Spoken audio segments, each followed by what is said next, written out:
Hello friends. जय श्री कृष्णा, जय माता दी, जय श्री श्याम। कैसे हो दोस्तों आप सभी? आशा करती हूँ कि आप सभी बहुत अच्छे होंगे और प्रार्थना करूँगी ईश्वर से कि आपको हमेशा खुश रखें। देखिए, आज की वीडियो में हम आपको बताएंगे भविष्य में आपके पास कितना पैसा आएगा। ये कड़वी सच्चाई है।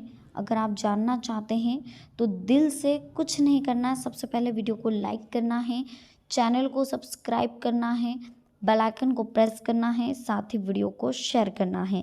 तो शुरुआत करेंगे बिना देरी करे, हर हर महादेव का नाम लेकर। स्क्रीन पर देखिए, रिलैक्स हो जाइए, टेंशन फ्री हो जाइए। दो पान दिखाई दे रहे हैं, फर्स्ट ग्रीन कलर का, सेकंड पर्पल कलर का। दोनों पान में से जो भी आपको अपनी तरफ अट्रैक्ट लगे, अच्छा लगे, उसे चूज़ कर ले। उसके बाद हम देखेंगे क्या कह रहे हैं टैरो कार्ड, यूनिवर्स की तरफ से क्या संकेत और आखिर आपको क्या संदेश देना चाहते हैं, समझ लेते हैं। दोस्तों चलिए, फर्स्ट नंबर जिन्होंने भी चूज़ करा है उनके लिए देख लेते हैं क्या कहना चाहते हैं ईश्वर। आखिर कितना पैसा लिखा है आपकी ज़िंदगी में, आखिर क्या होने वाला है भविष्य में, समझ लेते हैं। तो सबसे पहले यही कहना चाहेंगे दोस्तों, जिन्होंने फर्स्ट नंबर चूज़ करा है, बहुत ही सरल स्वभाव है, बहुत ही अच्छा स्वभाव है, बहुत ज़्यादा मैच्योरिटी है आपके अंदर, बहुत अनुभव आ चुका है, क्योंकि बहुत ही कम उम्र में आपने संघर्ष झेला है, बहुत ही कम उम्र में आपने अपने जीवन को जिया है और बहुत ही कम उम्र में आपको मालूम पड़ा है कि आखिर लाइफ क्या होती है, लाइफ का गोल क्या है। ये सबसे पहले तो जो कन्फ्यूज़न, आपकी लाइफ का गोल क्या है जो आपको समझ में नहीं आ रहा है, तो उससे रिलेटेड आपको कन्फ्यूज़न दूर करना चाहिए।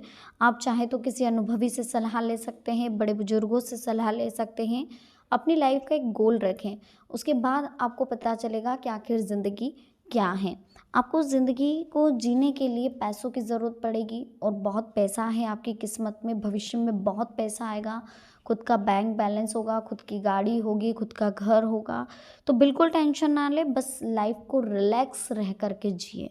आप लाइफ को बिल्कुल लाइट लीजिए। आप ये सोचें कि जो पास्ट में हो चुका है उसे हम बदल नहीं सकते हैं, जो फ्यूचर में होगा उसे हम बदल नहीं सकते, लेकिन फ़िलहाल प्रेजेंट को हम अचीव कर सकते हैं। अगर प्रेजेंट को हमने अच्छे से जिया, प्रेजेंट में हमने अच्छे कर्म करें, प्रेजेंट में हमने हमारी सोच अच्छी रखी, तो आगे फ्यूचर में हम आगे बढ़ सकते हैं। तो ये चीज़ें हमें सोचनी होगी और जीवन में हमें आगे बढ़ना होगा। जब तक हम हमारी सोच को सही नहीं रखेंगे, जब तक हम हमारे जीवन को सही नहीं सोचेंगे, तब तक हमारी लाइफ में हमारे कर्म जब तक अच्छे नहीं होंगे, हमें भविष्य हमारा सुधरता हुआ नज़र नहीं आएगा। अगर आपको अपने भविष्य को सुधारना है, अगर आपने भविष्य में पैसा कमाना है, अपने लक्ष्य को पाना है, तो अपनी सोच को बदलना होगा।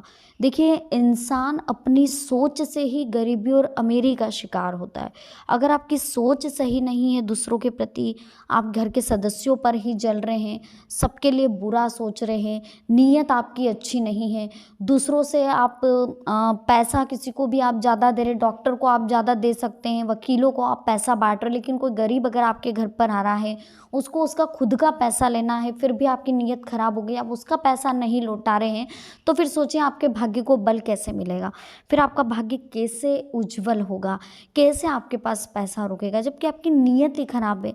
जो पैसा आप अस्पतालों में, जो पैसा आप वकीलों में, कोर्ट कचहरी में, पुलिस में इधर उधर आप बांट रहे हैं, आपके कर्मों की वजह से बांट रहे हैं। अगर वो गरीब जिसको आपसे पैसा लेना है, उसका हिसाब आपने कर दिया होता, थोड़ा दान पुण्य कर दिया होता अपनी अच्छी कंडीशन में, तो आज आपको ये नौबत नहीं देखनी पड़ती। ठीक है, तो दान पुण्य करते रहे, जीवन में आगे बढ़ते रहे, हमेशा गरीबों की मदद करते रहे। ऐसा नहीं सोचना है कि सिर्फ मुझे मिलता रहे, मुझे ही सब मिल जाए। अगर ये सोच करके जीवन में चलोगे कि यार सिर्फ मुझे पैसा मिल जाए, मैं किसी के लिए नहीं सोचूं, तो कभी जीवन में आगे नहीं बढ़ पाओगे। जीवन में अगर आगे बढ़ना है तो आपको खुद के लिए नहीं सोचना है सिर्फ, इस बात का विशेष ध्यान रखिए। हमेशा लोगों के लिए भी सोचना और जीवन में आगे बढ़ना है। दान पुण्य करें, सबके लिए करें, अपनी सोच को पॉजिटिव रखें, सबके लिए अच्छा सोचें, किसी की खुशियों को देखकर जलना नहीं है, किसी की खुशियों को देखकर दुखी नहीं होना है। सबकी खुशियों को देखकर, अगर किसी की सोच बहुत ज़्यादा नेगेटिव है तो उससे लड़ना भी नहीं है, उसे उसके हाल पर छोड़ देना। अगर आपको लग रहा है कि आपका पैसा किसी ने खाया है, ठीक है, कोई बात नहीं, रिलैक्स हो जाइए, उसे छोड़ दीजिए, ईश्वर के ऊपर छोड़ दीजिए। ईश्वर आपको उससे डबल देगा जितना उसने खाया है, और जितना उसने आपका पैसा रख लिया है, आपको नहीं दे रहा है, उससे कई गुना उसका पैसा अदर जगहों पर लग जाएगा। ठीक है, तो आप रिलैक्स रहिए, बहुत ज़्यादा टेंशन नहीं लेना यार इसने मेरा पैसा ले लिया, उससे लड़ाई झगड़े कर लिए, कुछ नहीं होना लड़ाई झगड़े से। जिस इंसान को ईश्वर पर भरोसा होता है, जिस इंसान को भगवान पर भरोसा होता है, आस्था विश्वास होती है, वो कभी भी जीवन में दुखी नहीं होता है। दुखी होना, टेंशन लेना, इसका तात्पर्य यह है कि आपको भगवान पर भरोसा नहीं है। अगर आपको भगवान पर भरोसा नहीं है तो आप टेंशन लेंगे, तो आप दुखी होंगे।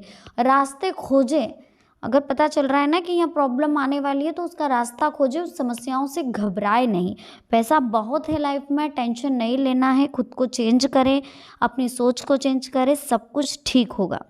सेकंड नंबर की बात करें, जिन्होंने भी सेकंड नंबर चूज़ करा है, तो आपके लिए यही कहना चाहेंगे कि बहुत ज़्यादा दिखावा करने की आदत है, बहुत ज़्यादा ऊंची उड़ान भरना चाहते हैं, बहुत ज़्यादा गुस्से में रहते हैं, चिड़चिड़ापन बहुत है आपके अंदर, जिस वजह से काफ़ी प्रॉब्लम्स आपने फेस करी हैं।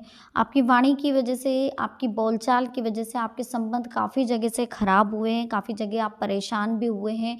आपको बाद में समझ में आया है कि आखिर आपने करा क्या है, आपको बाद में समझ में आया है कि आपने कितना बड़ा नुकसान खुद के लिए कर लिया है। तो ये कुछ चीज़ें हैं जो समय रहते अगर हम समझ लें तो हमारा नुकसान हो ही ना।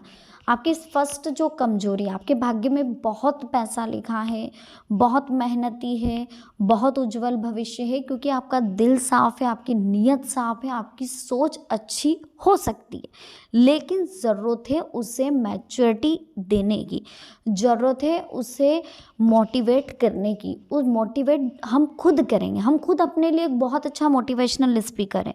जब तक हम खुद अपने आप को मोटिवेट नहीं करते, कोई दूसरा कितना ही समझाने की कोशिश करे, हम नहीं हो सकते। होता क्या है दोस्तों, कभी कभी आप लोगों के साथ भी ऐसा हुआ होगा कि जब आप अच्छे रास्ते पर चलने लगते तो उसमें बहुत ज़्यादा रुकावटें आती है, बहुत ज़्यादा प्रॉब्लम्स आती है, लेकिन जब आप बुरे रास्ते पर चलते हो तो उसमें कोई रुकावट नहीं आती, वो काम बहुत आसानी से होता है और हम उस बुरे रास्ते की ओर अट्रैक्ट होते हैं। लेकिन ऐसा क्यों होता है, उसके पीछे का रीज़न समझिए। जब आप धर्म के रास्ते पर चलते हो, जब आप मंदिर में पूजा करने जाते हो, जब आप कोई व्रत उपवास रखते हो, तो आपको ऐसा लगता है कि मेरे घर में झगड़ा इसकी वजह से हो रहा है, मेरे घर में कलश इसकी वजह से हो रहा है, उसकी वजह से नहीं होता। होता क्या है कि आपके कर्म पुराने समय में बहुत खराब कर्म थे, बहुत खराब सोच थी, जिस वजह से आप ईश्वर से बिछड़े हुए थे। ईश्वर के करीब आप आ रहे हैं, लेकिन हो क्या रहा है ईश्वर के करीब आने पर कि ईश्वर को पता है कि आपके कर्म खराब हैं, आप ईश्वर के करीब आ रहे हैं, तो वहाँ थोड़ी आपकी परीक्षा ली जाती है, थोड़ा आपको समझाया जाता है कि आप एवरी कंडीशन में ईश्वर का हाथ ना छोड़ें, चाहे आप कितनी ही प्रॉब्लम में हो, आपकी परीक्षा ली जाती है। लेकिन आपको क्या लगता है कि यार इसकी वजह से, पूजा की वजह से, उपवास की वजह से मेरे साथ ऐसा हो रहा है, अब वो पूजा वो उपवास वहीं छोड़ देते और फिर आप बुरे रास्तों पर लग जाते हैं, जिस वजह से आपके जीवन में आगे जा कर के थोड़ा बहुत अच्छा होने ही वाला होता है कि आप खुद अपने हाथों से अपने पाँव पर कुल्हाड़ी मार लेते हैं। तो ईश्वर कभी किसी के साथ बुरा नहीं करते, कोई पूजा अर्चना से, कोई व्रत उपवास करने से, कोई अपने घर में कलश नहीं होता है। ये सिर्फ आपके संयम की परीक्षा ली जाती है, और परीक्षा हर सेक्टर में होती है, चाहे कौन सा भी सेक्टर हो, चाहे लाइफ हो, जन्म, डेथ, हर चीज़ में परीक्षा ली जाती है। फर्स्ट क्लास से लेकर 10th क्लास तक एग्ज़ाम ली जाती है। किसी भी सेक्टर में आप एजुकेशन के लिए चले जाओ, लाइफ भी एक बहुत बड़ा एजुकेशन सेंटर है, जहाँ हर कदम पर हमें शिक्षा मिलती है, हर कदम पर हमारी समझ बढ़ती है, हर कदम पर हमारी मैच्योरिटी बढ़ती है। जैसे जैसे हम बड़े होते हैं वैसे वैसे हमारी क्लासेस बड़ी होती है, हमारी समस्याएं बड़ी होने लग जाती है, वैसे वैसे हमारी समझ बड़ी होने लग जाती है, वैसे वैसे हमारी परीक्षा कठिन होने लग जाती है, हमारे मार्क्स भी बढ़ने लग जाते हैं। जैसे जैसे हम बढ़ते हैं ना, वैसे वैसे डिफ़िकल्टियाँ आती है, तो वैसे वैसे हमें समझदारियाँ भी मिलती है और वैसे वैसे हमारे अवार्ड्स भी होते हैं। उस तरीके से ही हमें जीवन में बहुत कुछ सीखने को भी मिलता है। तो ये एक एजुकेशन सेंटर एक तरफ से देखा जाए तो हमारी लाइफ, लेकिन बस इसे समझना होगा तो आपकी ज़िंदगी में पैसा ही पैसा होगा। आपके पैसा बहुत लिखा है किस्मत में, लेकिन समझना होगा, जानना होगा। तो वीडियो कैसी लगी, पसंद आई हो प्लीज़ लाइक करें, चैनल को सब्सक्राइब करें, बेल आइकन को प्रेस करें, साथ ही वीडियो को शेयर करना ना भूलें। तो मिलते हैं नेक्स्ट वीडियो में। अभी के लिए आप सभी को बहुत बहुत धन्यवाद। जय माता दी, हर हर महादेव।